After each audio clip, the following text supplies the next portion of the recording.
When I was a little girl, my mama used to lock me in the attic when I was bad, which was pretty often. And I would pretend I was a princess trapped in the tower by a wicked queen. And then suddenly, this knight on a white horse with these colors flying would come charging up and draw his sword.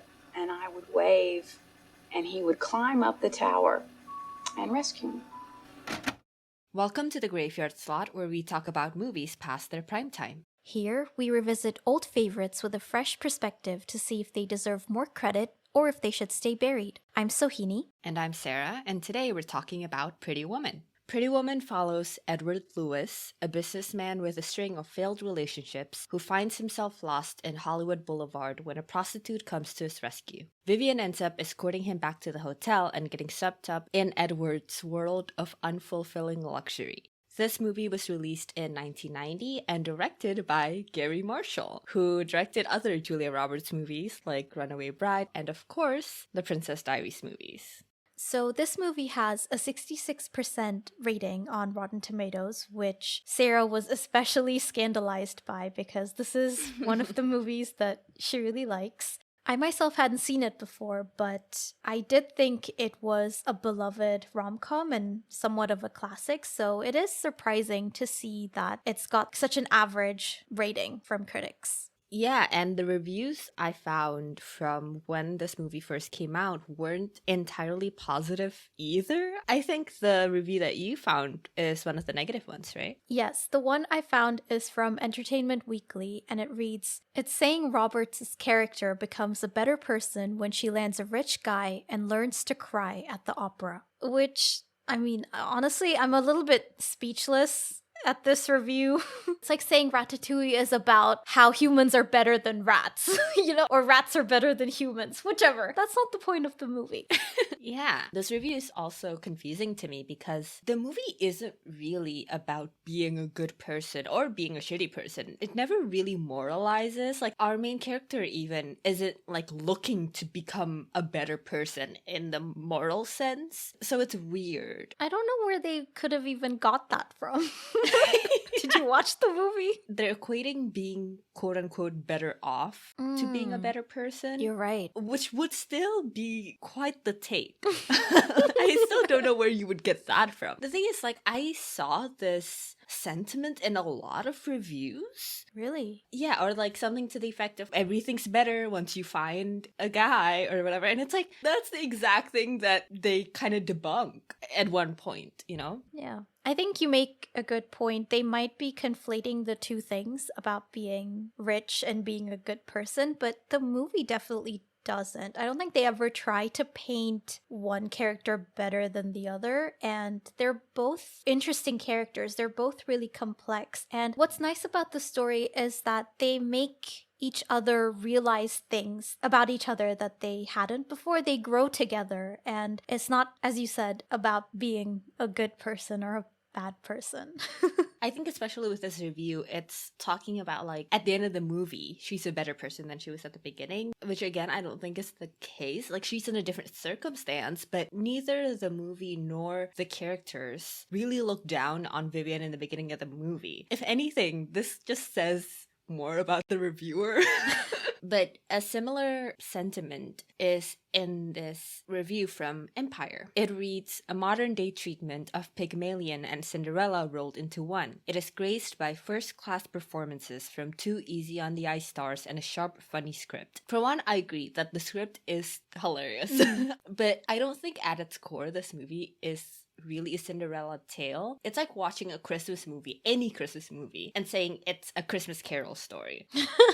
I don't think this movie explores the same things that Cinderella does. The things that it does explore don't really hinge on Cinderella's story beats. The quote-unquote Cinderella story beats are present, but they're not, in my opinion, what drives the turns of the movie or the revelations in our characters. I think if you just look at the starting point and the ending point, I can see where the comparisons to Cinderella are coming from. But if you look at the actual story, I think Cinderella's is a lot more like a self-discovery, without the involvement of the prince. It's more her by herself, whereas in this story, it's much more the two characters growing with each other. I guess you could call it like a rags to riches thing, right? But that's not the main point of the story. Edward could be, not a billionaire or whatever, and it would still be the same story. It doesn't have to be rags to riches, it just happens to be. Imagine if, like, they don't end up together at the end. This movie still would keep most of its arcs. Mm-hmm. Whereas in Cinderella, I think the ending up together is kind of crucial to the story, to the arcs. Yeah, that's a great point. All right, so we will be discussing this movie chronologically as always, and we open at a party thrown for Edward Lewis, this businessman whose job is acquiring companies when they're vulnerable, buying them out, and then profiting off of them by breaking them down. He has a lawyer named Phil who kind of runs his life and who he relies on a lot, and he has a girlfriend who he's on the outs with, and in this opening scene, they break up on the phone, and we learn that he's bad at relationships and is emotionally unavailable and blah blah blah. And he's very like distant, when he's breaking up with his girlfriend, when he's storming off from the party. But yeah, he decides to leave and takes Phil's car, which is a Lotus. It's very important. Okay, this is a detail that I adore. The fact that he's not used to driving himself. And so he's driving really recklessly and really poorly in Phil's car. And I really like that detail. I think it says a lot about him and his upbringing. And yet he's so stubborn that he won't listen to Phil when he says he's going the wrong way. It just ends up at a dead end. Oh, wait. I thought it was really interesting that they don't start the movie with Edward at first. They started with the people around him because there's a guy at the party doing these magic tricks, and I was expecting that to be the main character. Can you imagine if Edward is this dude who does magic at parties? Well, what I mean is I was expecting him to be really suave and charming, but turns out he's the more awkward, more withdrawn and reserved guy. And the fact that we don't see him in the beginning, it's almost like he's not just withdrawn from the guests at the party, but also withdrawn from the audience too. And once we get to see him, there's a really stark contrast between what everyone is expecting him to be and what he actually is, because there's this line from Phil that he's probably off somewhere charming a woman or something when he's breaking up with his girlfriend. And yeah, as you said, I think we can tell a lot about his character from just this opening. The fact that he says goodbye to her after she's already hung up the phone, even that little detail. Also, the magic guy, he has this line where he says that it's all about money. And I think that's actually a really good way of introducing what is a major thread in the movie, because money kind of is what ties Edward and Vivian together in the beginning. The fact that he has it and she needs it. Yeah. In addition to not being able to drive very well, Edward doesn't know his way around LA, so he gets lost and ends up on Hollywood Boulevard. Now, this is where we get introduced to Vivian. The first thing we see is her getting ready. She's putting on her boots and her wig and her cap and her makeup, and I like this, that we get to see Vivian putting on her persona and her armor and like the things that she needs to do her job. And I really like her wig because her clothing is quite revealing, and yet she's actually quite covered up. Like her real self is so covered up all the way to her hair. So I just love what they do with this look because it's supposed to be really revealing, but when you think about it, it actually hides so much of her. Yeah, you're right. That's a great way to put it. And I think you can sort of see this duality in her character, this bravado and the insecurity when they're at the hotel and she's very conscious of all the fancy guests staring at her. And especially the way she interacts with one of the hotel workers who brings them room service when she thinks he's staring at her, but really he's just hovering around for a tip. That kind of thing I think is really interesting and tells us a lot about her character. And I think, as you pointed out, her styling fits into this really well as well. Yeah. I really like the contrast between Edward's introduction and Vivian's. They're kind of immediately established as night and day, quite literally. Edward was introduced during the day, Vivian at night, and Edward's surrounded by people, Vivian's all by herself. Edward doesn't hesitate to leave the party in front of a bunch of people, whereas we see Vivian sneaking out of her apartment to avoid the landlord. Yeah, and also Edward is withdrawn in his own party, whereas Vivian is going out of her way to search out what she needs. You know, she's looking for her roommate, and it's clear that she's very familiar with the people that she's interacting with. Yeah. So I really like where they start us off with these characters, and then as the story progresses, we can see that maybe they're not quite so different and they have their similarities too. But yeah, we get to know Vivian's life as well. She has a roommate, her best friend Kit, who's also a prostitute, but she's really reckless in other parts of her life. Like she spends their rent money. They are at kind of opposite ends of the spectrum. Kit's a lot more experienced at this as well. Yes. We also learned that Vivian is quite new at this job, and Kit is the one to guide her through it so far. And, you know, we get to know her neighborhood. And I like how, from the very beginning, they establish LA really clearly, and especially like this corner of LA that's notorious for this kind of life. Like, I love how Gary Marshall establishes his settings just like just like in Princess Diaries, or San Francisco is so in the fabric of the story. And here, LA is so baked into the story as well. I agree. Also, Kit as a best friend reminds me a lot of Lily Moskowitz from Princess Diaries. Okay, if we're gonna do this, we might as well do it formally. So why don't you introduce your theory and we'll see how much evidence we can find to prove your hypothesis. Well, I am a believer that Pretty Woman and Princess Diaries is basically the same movie, and I don't really get how anyone can watch these movies and think they're different. I don't mean that as a bad thing. The texture of it is very similar. I have to be honest with you, when you first told me this, when I hadn't seen the movie yet, I was already unconvinced.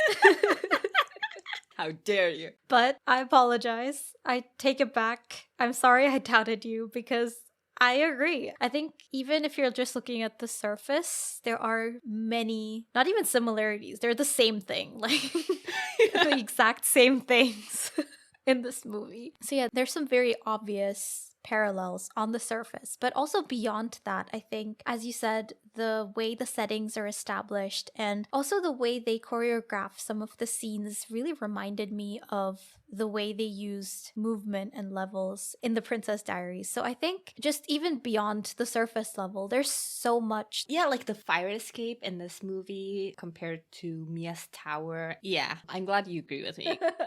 Actually, a really important thing that we learn here is that Kit and Vivian don't have pimps, is the way they word it. They control what clients they take and when and how much, and it's a big thing that they take pride in and assure themselves of repeatedly. When other things are spiraling out of control. That's the one aspect of her life that's in her hands. That's a great point. This movie is all about what you can and can't control in life, both for Vivian and for Edward. And the fact that this is present so early in the movie, I think definitely is a big part of the movie, if not the biggest thing. Yeah, and it's not just this as well. I think the little things they establish about each character in the beginning, we can see woven throughout the story and really ingrained in their character growth. So it makes for a very cohesive story and really fleshed out characters. So what I really liked about this introductory scene of Kit's is that she becomes very defensive about what is her quote territory.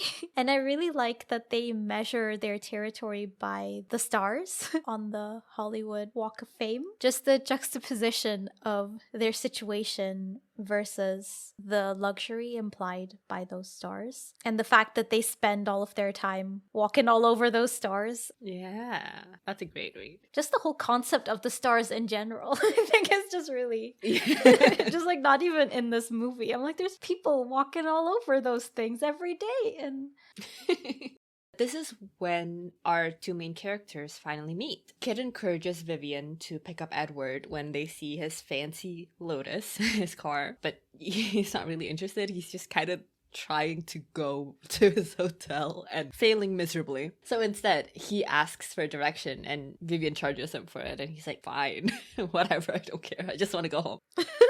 He is very like roll with the punches, and this is a thing that I really love about his character. Even though like he doesn't live the kind of life that Vivian does, he's not like naive or scandalized by anything that Vivian says or does. And it serves as a nice counterpoint for Vivian's as well, because she's always doing something weird.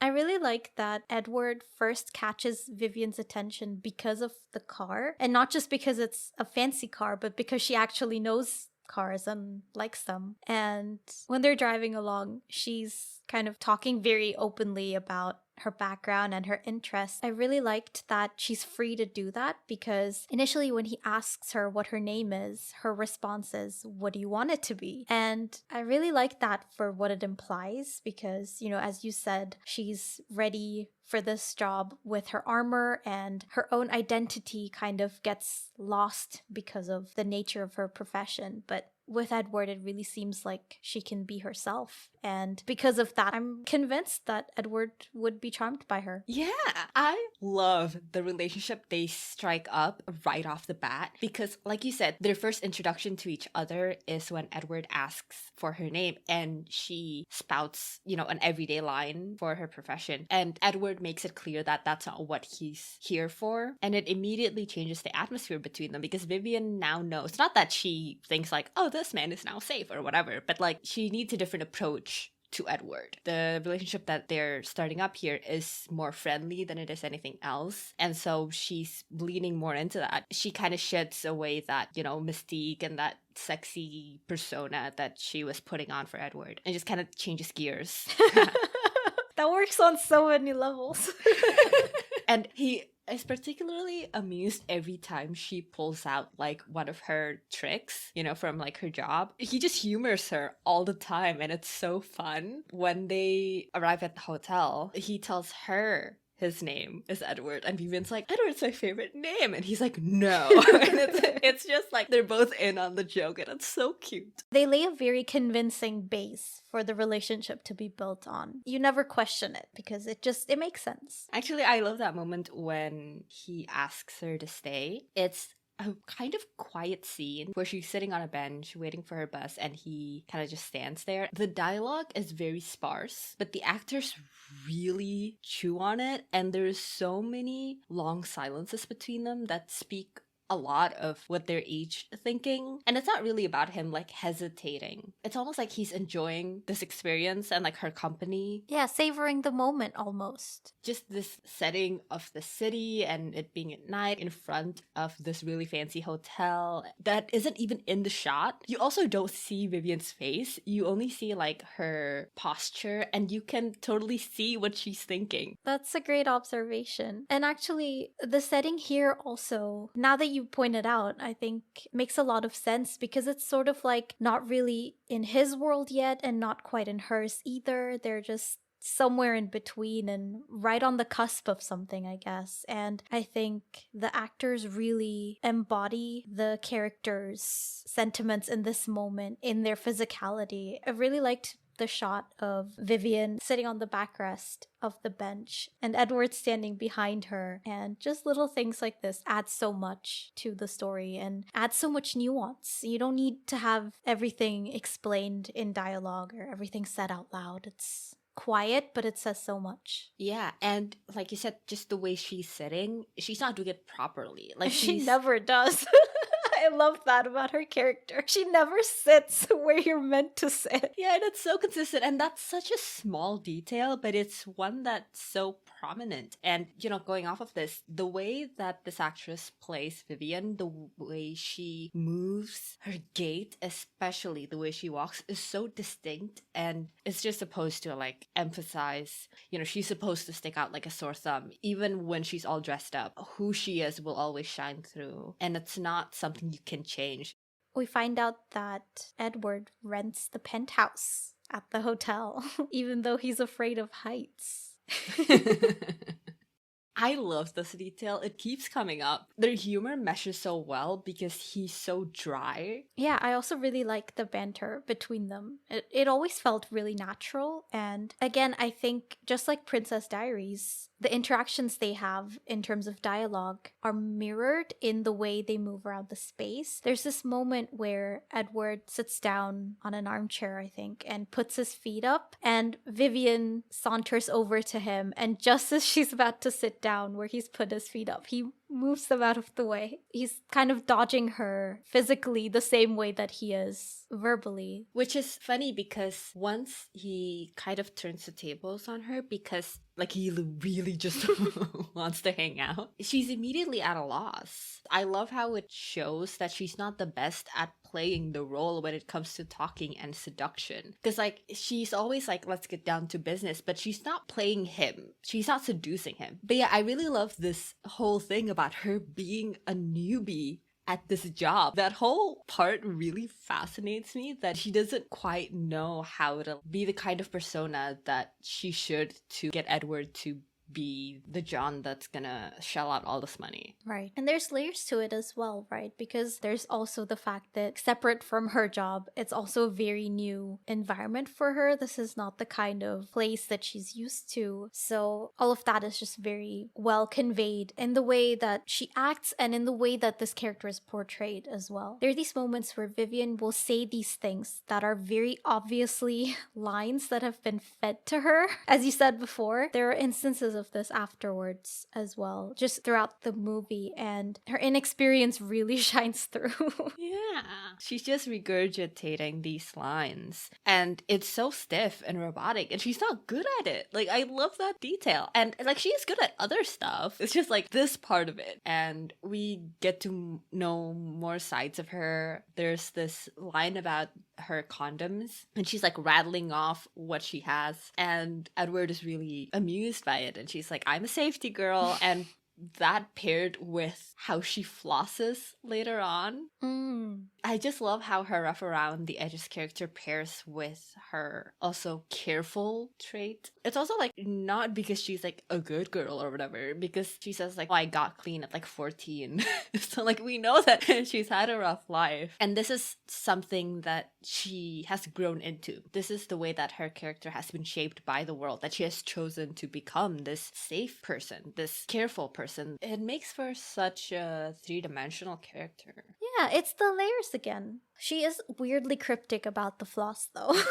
Because I guess it's something that she doesn't necessarily want Edward to know initially that she's doing. I think it's because that's a part of her as a person. True, not her persona. And that's what always unsteadies her, right? Whenever she throws out a line or acts the part, and Edward throws it back in a way that's revealing of her as a person, she doesn't know what to do next. You know, I also think it's really interesting how Edward is the one who's used to taking his time, and you see this as he's, you know, settling into the penthouse, and Vivian is the one who's always like go go go and concerned with time passing, especially, you know, as it relates to her pay. And I know in the scene it's framed as her working by the hour, but I think it still counts because it's present in other aspects of their character as well. Because you would think that Edward, the businessman in a rom-com, would be the one who's like always on the go or whatever, and Vivian would be the one who's like opening his eyes to just enjoying life or whatever. But that's not really the case with these two. Yeah, you're right. I mean, to some extent, she does make him take a break, but like it's mutual. I think he takes a break as a consequence of her being there. Yeah. I don't think that's what he learns. That's not what I meant. He still prioritizes work over everything. This is actually interesting because in the beginning, we get a whole thing about like Edward asks an ex of his, did you talk more to my secretary or like my assistant or whatever than you did with me when we were together? And she's like, yeah, of course. And that's framed as like, oh, he works too much. But they never resolve it. The thing that they tackle is what he chooses to do with his life, what his work is. So now that you mention it, that is weird. I feel like that whole thing with the ex should have been something different. Yeah, that's true. Because he, even until pretty much the very end, he's always putting work first. It's never framed as an issue that he works too much. It's just a trait, except for the one time. It's like as if they were gonna go down that line, and then they never do. Well, we found one slight flaw. There's also a thing where they keep portraying Vivian as someone who has kept some sense of innocence and pure joy, I guess, about some things, like the floss scene and the I Love Lucy scene where she watches it. And it's not like she's supposed to be childlike. She is young, for one, but also she's very carefree. And I think all of this being portrayed while they're already telling us the kind of past that she's had just goes to show that she is actively choosing to be this way. She does find these small joys in life and revels in them and enjoys them to their full extent. That's a good thing she found herself in the penthouse, because Edward certainly is not enjoying it to the full degree. Yeah. He's never even been on the balcony, doesn't even know what the view looks like. And that's also really interesting that unlike Vivian, he can afford all these luxuries and he takes them because he's got the liberty to take them, but he still can't enjoy it to the fullest extent because of his own inherent character. Because of his fears. Yeah. One of the closing shots of this scene is when Edward touches her hair, and there's this shot of his reaction to it being a wig. It's like he's disappointed to find it fake, and it's this thing of him finding new things about her over and over and over again, just unraveling layers. It's like he's looking at this depiction of her, and then he's literally reaching out to touch it and suddenly finding it fake. That's such a great shot too. They put such a focus on it, and it's such a tight shot, and it's beautiful. I didn't catch that, but that's a great observation. And it ties in well with the next scene as well, when he sees that she's taken off the wig, and it's like a revelation that there's yet another layer that he's managed to uncover. Also, they met like 5 minutes ago. There's going to be plenty of layers.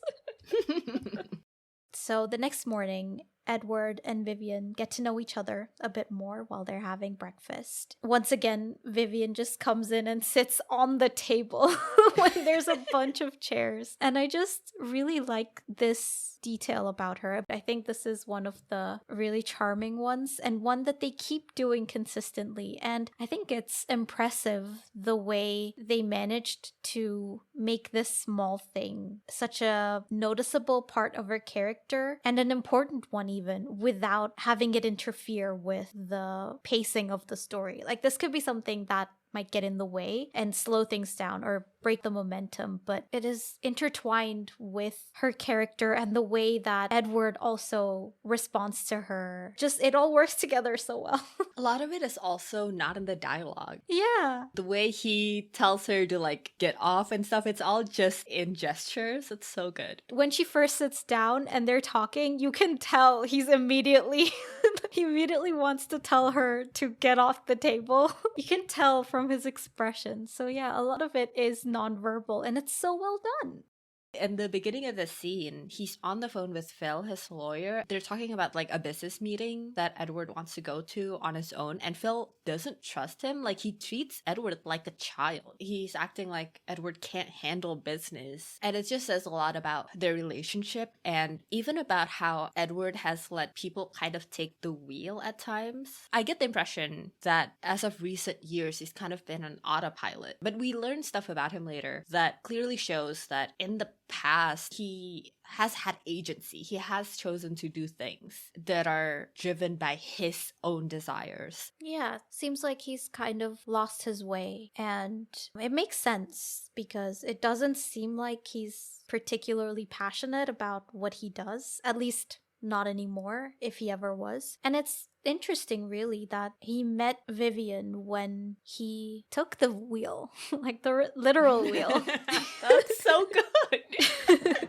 Actually, I'm realizing that you're right. He has lost his passion for this because he implies that he's doing this kind of at one point to spite his father. Oh, yeah, and his dad died. It's almost like he has lost the driving force for why he wanted to do this in the first place. Right. I also love that when he explains his job to Vivian, she equates it to running a chop shop. Yeah. It shows like you can dress it up however you want. It's still a chop shop. You're no better than I am. It's what the movie is kind of portraying. Yeah, and he can't even deny it because his meek defense is that, yes, it's like that, but it's legal. Which is such a great dressing down of this whole thing. It's all the same. It's just a matter of one being legal and one being not. And I think in the context of this, the review that I found makes even less sense because the movie is very clearly not drawing that comparison between, hey, the work he does is legal and it makes him a lot of money, so that makes him superior to Vivian. So the lawyer is insisting that Edward have a companion for this important business dinner he has to go to. So Edward asks Vivian to spend the week with him as his employee, basically. And there's this line that I really like here because he says that he wants Vivian to be at his beck and call, which is the phrase that his ex-girlfriend used when she was breaking up with him. She said something like, she can't be at his beck and call all the time. And it's really interesting that he kind of seems to have taken that to heart. And he's sort of, it seems like, determined to get rid of the emotions part and just be very practical about this. And so he's like, fine, if that's how my partner felt, then I might as well just have that with someone who is my employee. And cherry on top, there was a pun because Vivian was like, you know, as much as I would like to be your beck and call girl. I love that line. They're just so like open and honest and playful with all of it. It's quite nice. It adds such a nice dimension to their relationship. They're such good friends. Exactly. And it's like they're on equal footing because with this kind of dynamic, it would be very easy to go into the gray area of like a savior complex, and the movie could get into that territory. I mean, and it's no good. It's no good. Vivian accepts his offer to stay for the week, and when she does, there's this line she says again that she's clearly been told to say about how he won't want to let her go after this week is over, and the delivery of it was just perfect because her inexperience shines through it so well. I think it was done well. Since they're gonna be having a business dinner that night, he sends her to go shopping and she chooses to go to Rodeo Drive. And the employees at one of the stores slights her and won't attend to her because of the way she looks. And she's all upset and she goes back to the hotel only to be confronted by Joey. His name here is Mr. Thompson, but he is Joey from Princess Diaries and I love him. Not Joey. Joe. And she's just really had a bad day. But basically, he obviously knows that she's a prostitute and he's saying like they don't allow prostitutes to work there, and it all kind of culminates in her bursting into tears and Joey feels bad. So he helps her out and sends her to a department store and she finally does get her dress. I think they do a good job of building the relationships between characters, even if they don't appear on screen for that long. Like the conversation that Vivian has with Joey, it's littered with code words because they're both well aware of the reality, but Joey turns out to be really understanding and he sets his prejudices aside and also his job and whatever that might entail aside, and it's just helping out another person.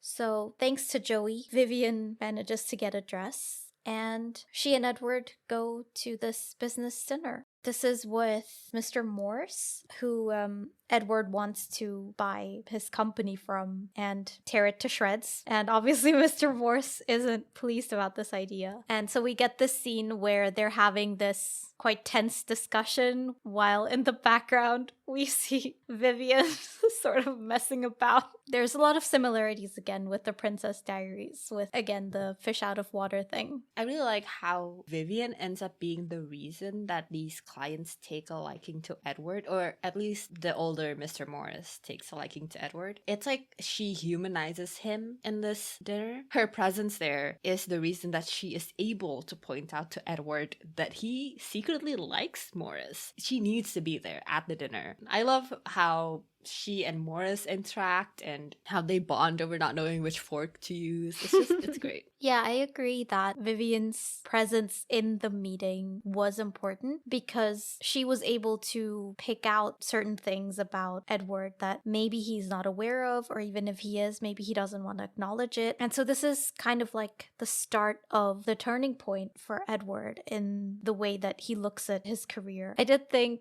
that Vivian's shenanigans in the background of the meeting were funny, but they did feel slightly disconnected from what was going on. The part that made me nervous, it's the fact that she kept interrupting and asking stuff about the dinner. But I like that she does that because she's missing the etiquette or something. She lets herself take a bigger part in the dinner, just like space-wise, you know. And it does end up serving an important purpose. So the meeting doesn't end up going particularly well. And so they're back at the hotel, and there's the scene of Vivian and Edward talking about what happened. And the way that this is set up, Edward is sitting by the door to the balcony, and Vivian just charges past and sits right on the edge of the railing. And it's the little details again that reveal so much about their characters and their approach to these situations, because again, Edward is just too scared to take that step, whereas Vivian, as you say, she doesn't have that impulse to be cautious. She's more bold about these things. And I think this is where the similarities between them also become more apparent, because Vivian is able to understand Edward's unspoken feelings, the fact that he likes Mr. Morris, and when they get onto the subject of his dad, she understands pretty quickly that it's not something he wants to talk about at the moment. So like, even while they're wildly different, we're starting to see them come together on a more equal footing and have more similarities between each other. A big similarity that is highlighted here is when Edward talks about how he doesn't get emotionally involved in business. Yeah. And that applies to both of them. That's how they both work. And she gets it because it applies to her, but because this is a completely different world, she's able to be so much braver than Edward. I mean, in a way, ignorance is bliss for her. She doesn't really know the ins and outs of his world. Yeah, and like you said, I really love the setup too with the balcony and where they're placed and how that plays into the conversation that they're having, because I love how it's shown that he isn't brave and he plays everything safe, and how that contrasts with the fact that in business, his company is the predator. Yeah. I also really love this line where he says, "You and I are such similar creatures, Vivian. We both screw people for money." And what I love about that line is that, yes, they both quote unquote screw people for money. And yet, I think Vivian has more integrity. yes, exactly. And yet, Edward is the bad guy here. Vivian is the one with the moral high ground. There's nothing wrong morally with what Vivian is doing, and everything's wrong with what Edward is doing. It's not quite the same, but it kind of adds on to the whole chop shop metaphor. I love this movie. Yes, I've noticed. Well, that night, Edward kind of wants to be on his own, and so he goes to the bar and he's like playing the piano there. As one does. Yeah. They end up having sex on the piano, and I really love how this is played out because she smashes some keys on the piano and the notes are discordant, and it's like portraying how they both feel at this point in the movie and in their relationship, kind of, because they're at this point where they've had like not a nice conversation. The topic was unpleasant. Yeah, it's turbulence, and the discordant notes portray that, and I really, really love it, and how they're covering it up with like sex, right? And they're playing into the roles that they have chosen to fill for each other in this partnership. So they like fall back on that, but you can tell from the piano that it's not like about comfort or anything. It's just like covering things up, and it's turbulence. That's a great reading of that scene. I did not give it that much thought. You could also see it kind of as like with the piano representing sophistication or being polished or whatever. It's class. With the pressing the random notes, it's sort of like setting that aside. It's one more layer, and this time it's Edward's. Yeah. More shopping. Yeah, more shopping. This time accompanied by Edward himself. And look at who we meet. Paolo! Yeah, it's Paolo from Princess Diaries. They might as well have just cast Julia Roberts as Mia. I have to say, as far as shopping montages go, I think I have seen better, to be honest. Last Holiday, for example. Oh, right. That's a great shopping montage. I just think they kept ruining the momentum with Paolo's interjections and trying to flatter Edward and stuff. It was just kind of there. You see here, actually, and you see it with other people too, like Phil and everybody else, but Paolo would say things, and Edward here also rolls with the punches, so it's like, it's not just that Edward is particularly comfortable with Vivian, even though he is. It's also just the way he always is with everybody. He's never phased. So it's not like he's only funny with her. Like, he always is. It's just in his circles, especially, people don't seem to appreciate it. Yeah. I guess part of it is also the fact that he has grown up in this world and is so acquainted with it. He doesn't really have any delusions about the reality. Like, he knows it's not really him people value, it's his money, and he's very grounded in that reality. Yeah. But the next time we see Edward at work is when he has to push the Morse deal through, and he starts talking to Phil about his work. Basically, he echoes something Vivian said, the fact that he doesn't build anything, he doesn't make anything. You know, it's clear that he is unsatisfied with this kind of work, and he realizes it doesn't have value. And it's one of the first moments that we see him kind of change his mind about his work. With the scene that we just had with him and Vivian before, I think it leads on so naturally that he would start questioning his job and his career trajectory. And the next scene that we get is him and Vivian talking more about his family. And we learn that his father left him and his mom. And so there was a part of him that was for a very long time really angry with his dad. And we find out that his dad's company was also one of the first that he took apart. I love that. It's so petty. I'm like, yes, good for you. You dedicated 14 years. An entire career, yeah. And I think that's like so common. We all do shit like that. I don't know, so many people like find their path because they were doing something out of spite. Yeah. No, that's true. Especially with something like this, where it is such a big thing for Edward, at least. It shaped who he is. It literally shaped his entire life. Yeah, and 14 years is a long time. And it's like his whole legacy is built on basically taking some kind of petty revenge on his father. And even after he took his dad's company apart and sold its pieces, he still continued doing it. And it's like a bad habit that he just can't give up. So I think in the context of this scene, it becomes significant, the fact that he's finally questioning what he's doing with his life. And we can see how Vivian's revelations have sort of helped push that thought process along. And this is where we can see how they're mutually affecting each other, and it's not just her benefiting from him. It's also like the fact that in the beginning of his career he bought out his father's company and took it apart, and then he kept doing it to other companies. It's like he's chasing for the same satisfaction that he got from when he did it to his father, and not just satisfaction but like control, because when he did it to his father, it means he was suddenly able to have the upper hand over his dad. There's nothing else he can do to his father. This is the one thing he can control in any way to do with his dad. And it's backfired on him because he's kind of lost control of the trajectory of his life, trying to grab onto this illusion of revenge that he's got. He's become trapped himself in this cycle, in this job. It's entirely changed from what it does to Edward in the beginning than it does now. But they attend another event together, and it's a polo game. Vivian meets Phil for the first time and immediately doesn't like him. For good reason.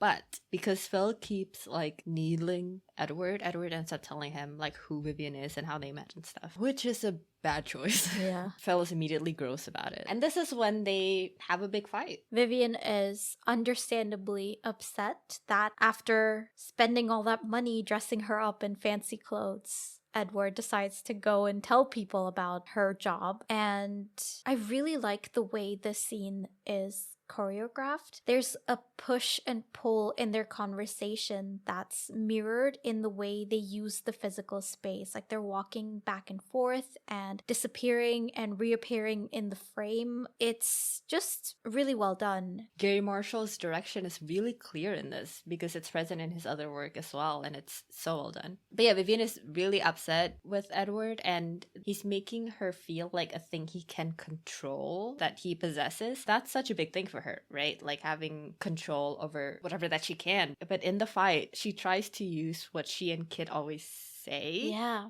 About not having a pimp and everything. But what I really love as well is that she falters like 2/3 of the way through. She doesn't make it through the whole thing, and she finds that it doesn't make her feel as powerful and in control as it usually does, and it's really heartbreaking. Another way I could read the part where she falters is the fact that she realizes sort of she doesn't have control because she has willingly given up a part of herself to Edward, like emotionally. This is only able to happen because I fucked up. I strayed from this rule, not as it applies to her work necessarily, but like herself instead, because that saying doesn't just apply to her work. It's also about her personhood. You know, that's the part where like, you know, life is unpredictable and blah blah blah. The faltering is kind of like her realizing that that's not true anymore when it comes to Edward, because she has let him get to know like the real her and everything. That's a great way to read that. It makes sense because when she falters, she repeats the line, "I decide who." It could work both ways because in a way she can't decide who because she's already let Edward in, and it's like she doesn't have that choice anymore of deciding who to let in because he's already there. And it could also apply to herself because she usually has this array of personas that she can choose from, or she leaves it up to her clients to decide who they want her to be. But here her real identity is already out there, and she doesn't have that liberty to decide who she can pretend to be in this moment anymore because it's the real her. I love this whole idea of opening up yourself to someone and that meaning that you lose some control of your feelings and yourself. But yeah, she wants to leave and Edward gives her the money, but she doesn't take it. The way he drops it on the bed, I think, instead of handing it to her, probably made her think twice about taking it. Yeah. He catches up to her by the elevators and apologizes. But yeah, they go to San Francisco. They basically have a really nice couple of days, and at the end, she kisses him on the mouth. Yeah. Scandalous. That's the most scandalous part of this whole movie. Actually, I really love how the scene starts because at first she touches her own lips and then she touches his with her fingers. The fact that she dips her toe in the water first shows a progression and almost like a realization on her part of her feelings and of what's brewing between them. Yeah. Their week is coming to an end, and so the next morning, Edward tells her that he would like to see her again, and initially she's very happy, but then he tells her that he's arranged for her to have an apartment. She can go shopping whenever she wants to, and that's obviously not the kind of relationship she was envisioning having with him. She wanted to be a constant and not just someone that passes by in his life once in a while and he leaves money for on the bed. So they have another disagreement, and this time Vivian goes out onto the balcony and she's telling this story about when she was younger and she used to daydream about a knight rescuing her, and she really looks like she's standing in a tower when she's telling that story. Yeah. Also that it's shot from below. Yeah, and I really like that Vivian goes right to the edge of the balcony when she doesn't want to talk to Edward because she knows that he can't follow her there. She's emotionally way further than he is, and he's still too scared to take that step. Yeah, the core of the problem here is that he decides it and assumes it's what's best for her and that she would even like it. Again, we already know that agency and autonomy is a big deal for her. And he should be able to understand that, given that he's also fighting for that same agency in his life. I really like that Vivian has an idea of the kind of relationship that she wants. And even though she does have feelings for Edward, she does want a relationship with Edward. When offered with something that doesn't match with her desires, she isn't willing to settle. I think that's just so wonderful. The fact that these two people have found partners who suit them and who they are very fond of, but they have a frank kind of awareness that they are not looking for the same thing, and they are actively choosing to not be together regardless of how strongly they feel about one another. I think it's such a realistic take on both romance but also friendships, because they're still really good friends. And I think it's very apparent where both of them are coming from. You can see how they would be incompatible no matter how strong their feelings are. Because Vivian, because of her background, she wants that idealistic fairy tale, while Edward, kind of disillusioned with everything that he's grown up with, he's more cynical and much more grounded in reality because of his own family background, the thing with his dad. And so you can tell where these feelings stem from. Yeah, you're right.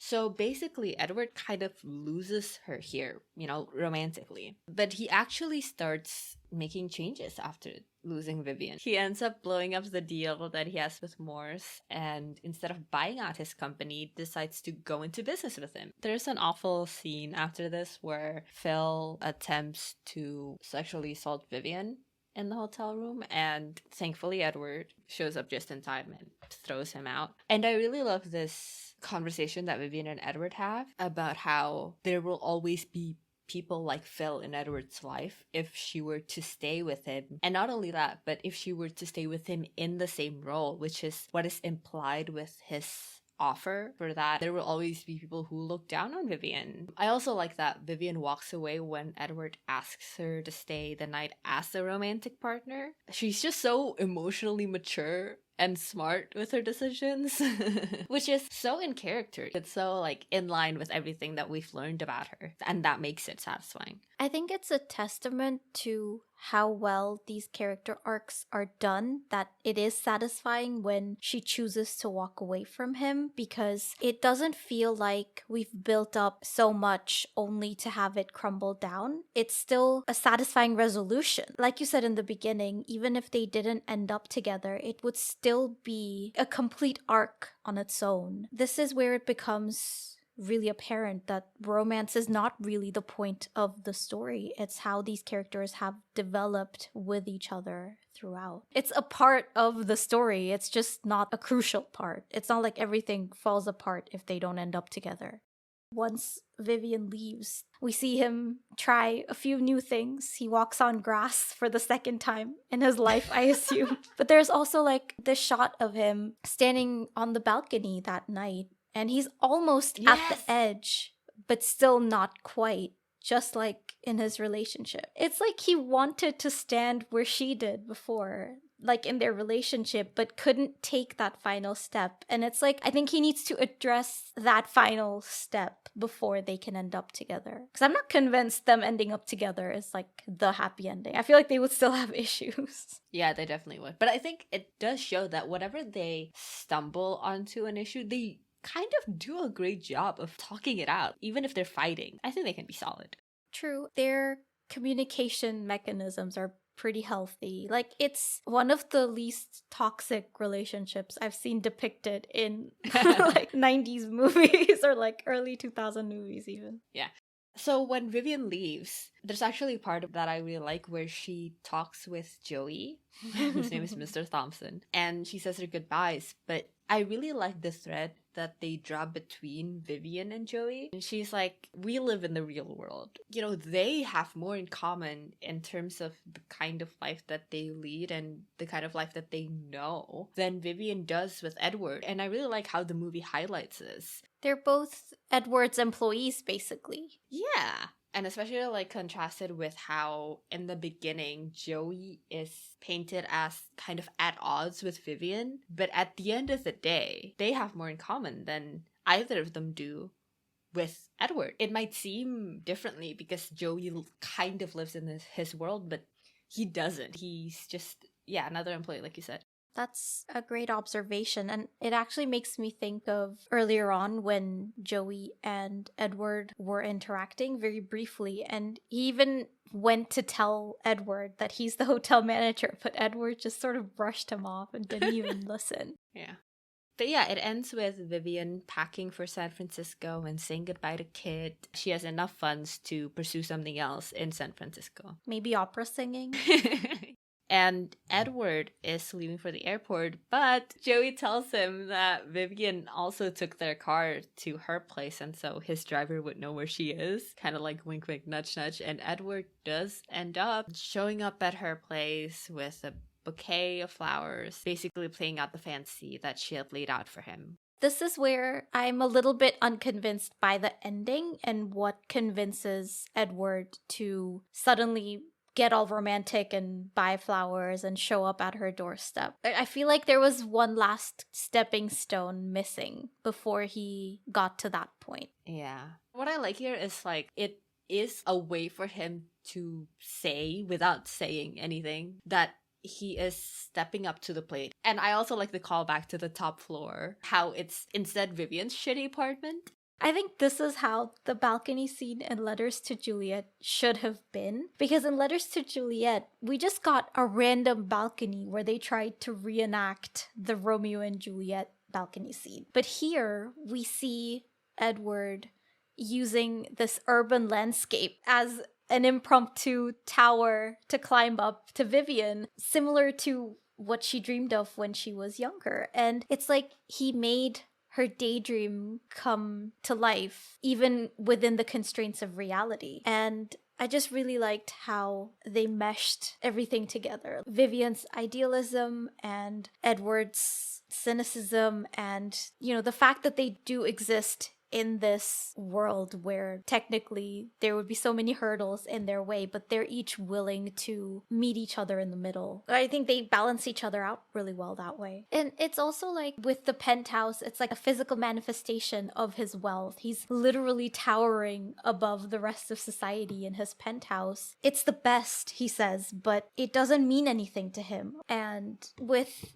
Vivian's place, in contrast, there's this direct juxtaposition when she calls it the best. Obviously, she's being sarcastic, but to them, it is the best because it's emotionally fulfilling. It means something to them. This is her home, and this is him embracing her as she is. So even if it's not materially the best, to them, this is the height of luxury, being in each other's company in a place where they can be together. Yeah.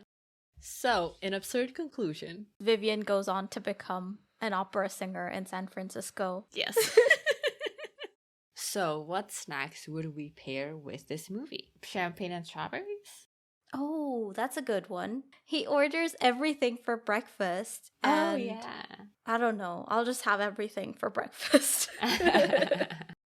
So, now that we've discussed this movie in excruciating detail, what are your thoughts? I expected this to be a classic rom-com, and I think it delivers. And I think it goes beyond that because it is a fun rom-com on the surface, but there's a lot more to it as well in terms of the themes that they're exploring, which might not necessarily be the typical route. I was very pleasantly surprised by the complexity of the characters and the way that they bounce off each other and the way their character arcs are developed and everything. And I think it holds up overall as a good story. So I'm definitely glad that this podcast gave me a chance to watch this movie finally. And to anyone who might not have seen it yet, I definitely recommend it. What about you? Yeah, clearly I love this movie. I think I disagree with you in the sense that to me, this is a classic rom-com and every other rom-com is supposed to be this good. It's funny and it's poignant and it's thought-provoking and it examines so many things about identity and life and the choices that we make, and I just love it. I also love especially the dynamic that they are able to build because it is about a businessman and a prostitute, even though like what happens in the movie isn't what you would think with that trope, but like they're only able to build the kind of relationship that they end up building because of who they are in relation to each other and in relation to like the world. I think all of the good stuff that's like they are equal partners and blah blah blah, that is even more valuable because of the dynamic that it is playing within. So yeah, highly recommend this to literally everyone. So that's all for our episode on Pretty Woman. If you have any suggestions for movies we should discuss on the podcast, send them in at graveyard_slot on Twitter and Instagram, or email us at thegraveyardslot@gmail.com. If you enjoyed this episode, please rate and review. Thank you for listening, and we'll see you on the next episode of The Graveyard Slot.